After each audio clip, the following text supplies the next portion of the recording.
আমরা ভোটের পরে পুরো ওই গ্রাম গোলাপ জল দিয়ে ধুয়ে ওদের সাফ করে এখান থেকে শেষ করে ছাড়বো।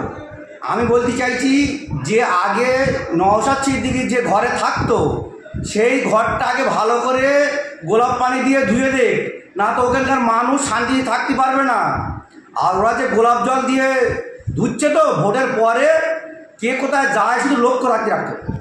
এটা সাধারণত গ্রামের সাধারণ মানুষ, উনি একটা তো নটরাজ ক্রিমিনাল, ওনার হাত রাঙা হয়ে আছে, ঠিক আছে, রক্তে রাঙা হয়ে আছে। উনি যেখান থেকে ভাঙড়ের দায়িত্ব পেয়েছেন সেখান থেকে ভাঙড়ে মারামারি হানাহানি খুনোখুনি কোনোটাই বন্ধ যায়নি, সেখান থেকে ভাঙড়ে এইটা হয়ে এসছে। যার কারণে সাধারণ মানুষ দেখছি উনি একটা অপবিত্র লোক এই জায়গায় ঢুকেছে, যার কারণে গোলাপ জল নিয়ে রাস্তা ধোয়ার কাজ করছে। শুনুন, কে অপবিত্র আর কে পবিত্র সব মানুষ জানে।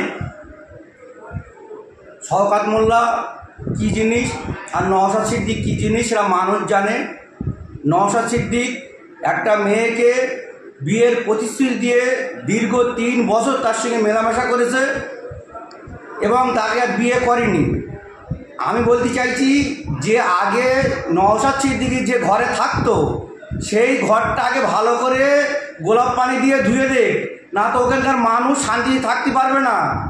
আর ওরা যে গোলাপ জল দিয়ে ধুচ্ছে তো ভোটের পরে কে কোথায় যায় শুধু লক্ষ্য রাখতে রাখতে। মানে ভোটের পরে কি আপনারা গোলাপ জল দিয়ে দেবেন? ধুয়ে দেবো মানে পুরো পরিষ্কার করে দেবো। কোথায় থাকবে ওদের ওদের কিছু আছে? আজকেরই তো শুনছিলাম যে ওরা হচ্ছে গিয়ে 42টে ক্যান্ডিডেট দেবে, দিক না। ওদের যদি জামানা বাজেয়াপ্ত না হয় তখন বলবে। আর কাল আমাদের অবজারভার সাহেব বলে এসছে তো, ওদের যদি হিম্মত থাকে আমাদের কোনো কর্মীর গায়ে হাত দিয়ে দেখা, আর একটা বোম দরকার নেই, চকলেট ফাটা, তারপরে ওদের হিসেব বিসেব করা হবে। মানে এটা কি হুঁশিয়ারি দিচ্ছেন? 100বার হুঁশিয়ারি। ওরা হুঁশিয়ারি দেবে। ওরা যদি ইট মারে তা আমরা কি আর রসগোল্লা মারবো? তো ওরা তো গোলাপ জল দিয়ে ধুয়েছে এলাকা। আমরা ভোটের পরে পুরো ওই গ্রাম গোলাপ জল দিয়ে ধুয়ে ওদের সাফ করে এখান থেকে শেষ করে ছাড়বো।